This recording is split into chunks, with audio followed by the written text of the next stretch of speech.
The humid Miami air hung heavy over the Fifth Street gym on that sweltering July afternoon in 1972. Muhammad Ali, the most polarizing figure in sports, was preparing for what seemed like just another tune-up fight. His opponent, a journeyman boxer named Jimmy Ellis, had once been his sparring partner and close friend. But this wasn't just any fight. It was a moment that would reveal the true character of the greatest. Ali shadowboxed in front of the mirror, his movements fluid like water dancing in the afternoon light. Reporters crowded around the edges of the gym, cameras clicking, capturing every jab and footwork pattern. But something felt different about this camp. Ali's usual boisterous energy seemed tempered, more thoughtful than the trash-talking poet the world had come to know. "Float like a butterfly, sting like a bee," he whispered to himself, but the words carried less venom than usual. His trainer, Angelo Dundee, noticed it too. In the 30-plus fights they'd worked together, he'd never seen Ali quite like this. The reason became clear during a private conversation after training. "Angelo," Ali said, unwrapping his hands slowly. "Jimmy's not the same fighter he used to be. I've been watching the tape. He's slower, his reflexes are off. He needs this payday, but..." Dundee nodded knowingly. Jimmy Ellis had been struggling lately. A series of tough losses had diminished his confidence and his bank account. This fight with Ali was supposed to be his ticket back to relevance, but everyone in the boxing world knew the realistic outcome. "Before we continue, I need to ask you something. This channel only exists because of you. You're important to me. I know you value stories told with soul. If you feel something real just from this beginning, subscribe now. Seriously, it costs you nothing, but means everything to me who creates each story with love." The media build-up intensified in the following days. Headlines screamed about Ali's inevitable destruction of Ellis. Vegas oddsmakers had Ali as a 20-to-1 favorite, but Ali himself seemed increasingly uncomfortable with the narrative. During press conferences, his usual playful banter with Ellis felt forced, almost apologetic. "Jimmy Ellis was my friend before this, and he'll be my friend after," Ali declared, to a room full of skeptical reporters. "I respect any man brave enough to step in that ring with me," the reporters laughed, thinking it was just another Ali performance. They couldn't see what Angelo Dundee saw, genuine concern in the champion's eyes. That night, Ali called his mother in Louisville. "Mama, sometimes being the best means knowing when not to use all your power," he said into the phone. "Jimmy's got kids to feed, a family to support. He ain't like those other fighters who come at me with hate. He's just trying to survive." His mother, Odessa Clay, listened to her son's concerns. She had raised him to be strong, but also to be kind. "Cassius," she said, using his birth name that only she was allowed to use, "you do what your heart tells you is right. The world will understand eventually." The Miami Beach Convention Hall was packed with 15,000 screaming fans on fight night. The atmosphere was electric, with celebrities and boxing legends filling the ringside seats. Ali made his usual grand entrance, dancing and shadowboxing down the aisle, but those closest to him noticed the performance felt different. Less arrogant, more respectful. Jimmy Ellis entered to polite applause. At 6 feet tall and 175 pounds, he looked undersized next to Ali's imposing 6'3" frame. As they stood in the center of the ring for the referee's instructions, Ali did something unexpected. He leaned in close to Ellis and whispered, "Fight your fight, Jimmy. Give them a show." Ellis looked surprised but nodded. The referee gave his instructions and both fighters returned to their corners. From Angelo Dundee's perspective, he could see Ali's plan forming. This wouldn't be the typical Ali demolition job. This would be something different. The opening bell rang, and for the first time in years, Muhammad Ali didn't come out attacking. Instead, he circled, jabbed lightly, and allowed Ellis to establish his rhythm. The crowd grew restless. They had come to see destruction, not a tactical chess match. What's he doing? Howard Cosell's voice echoed through televisions across America. Ali could end this anytime he wants, but he's not pressing the attack. Round after round, Ali displayed his masterclass in boxing artistry without being cruel. He would land clean. Shots, enough to win every round clearly, but never through the devastating combinations everyone knew he was capable of. When Ellis would mount an offense, Ali would tie him up or lean back with his famous head movement, making Ellis miss by inches. If this story has already made you feel something, no matter how small, don't leave without showing appreciation. Comment and subscribe now.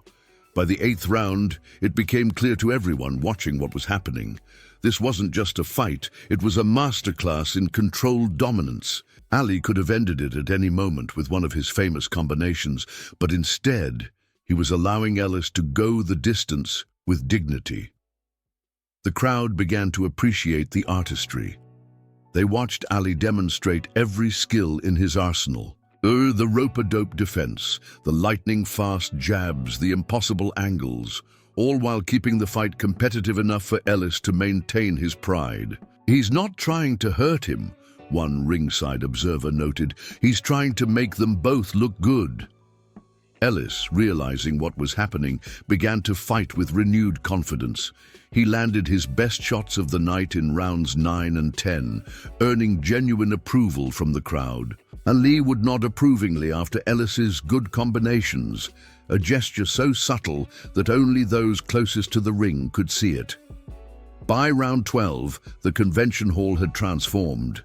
What started as bloodthirsty spectators demanding a knockout had become an audience appreciating perhaps the most beautiful display of defensive boxing in history. Ali had won every round, but Ellis had never been hurt, never been humiliated. "This is not the Muhammad Ali we're used to seeing," Cosell observed. "This is a different kind of greatness." In the corner between rounds, Angelo Dundee finally understood his fighter's strategy completely. "You're giving him a gift," he said to Ali. "I'm giving him his dignity," Ali replied, breathing easily despite going 12 hard rounds. "That's worth more than any knockout highlight reel." The final 3 rounds were poetry in motion. Ali showcased every aspect of his skill set while Ellis fought the fight of his life. They exchanged combinations. Ali would slip punches by millimeters, and Ellis actually managed to back Ali up against the ropes in round 14, something that would have been unthinkable in any other fight. As the final bell rang, something unprecedented happened. Both fighters embraced in the center of the ring before the decision was announced. The crowd, initially hungry for violence, rose in a standing ovation that lasted 5 minutes. The decision was unanimous for Ali, as everyone knew it would be. But what people remembered wasn't the scorecards. They remembered Jimmy Ellis raising his glove in celebration as if he had won, and Muhammad Ali lifting Ellis's other hand in a show of mutual respect.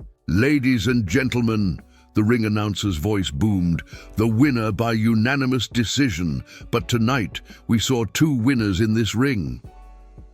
In the aftermath of the fight, sports writers struggled to capture what they had witnessed.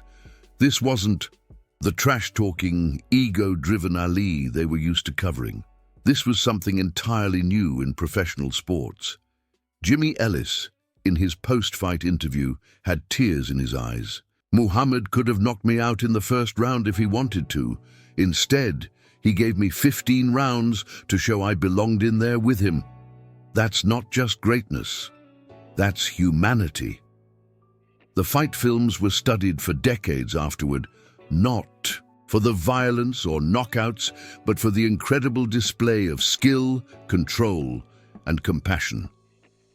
Boxing analysts called it the perfect fight. Perfect not because of its brutality, but because of its beauty. Years later, when asked about that night, Ali would say, "Anyone can knock a man out. That takes 1 punch, 1 second of their life. But to make them better, to let them stand proud, to show the world their courage, that takes 15 rounds and a lifetime of understanding." The impact extended far beyond boxing. Young athletes across all sports began to understand that true greatness sometimes meant lifting your opponent up rather than tearing them down. The fight became required viewing in sports psychology courses, a case study in competitive compassion. Jimmy Ellis went on to have several more successful years in boxing, always crediting that night with Ali as the moment that restored his confidence. He never forgot Ali's mercy, and he paid it forward by mentoring young fighters for the rest of his life. Muhammad Ali's legacy was already secure before that night in Miami Beach. He was already the greatest in terms of skill, charisma, and cultural impact. But what happened against Jimmy Ellis added a different dimension to his greatness, one that had nothing to do with how hard he could hit, and everything to do with how big his heart could be. In a sport built on the premise of one man destroying another, Muhammad Ali proved that sometimes the greatest victory is allowing your opponent to maintain their dignity. It was a lesson that transcended boxing, transcended sports, and reminded the world that true champions understand the difference between defeating an opponent and destroying a human being. That night, Muhammad Ali could have ended it in seconds. Instead, he chose 15 rounds of controlled artistry, giving Jimmy Ellis and the world something far more valuable than a highlight reel knockout.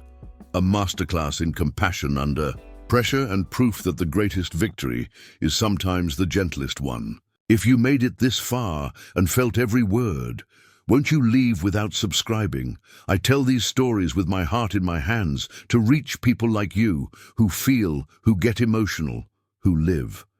If this truly touched you, give back, comment, subscribe, come be part of this family with me until the next video.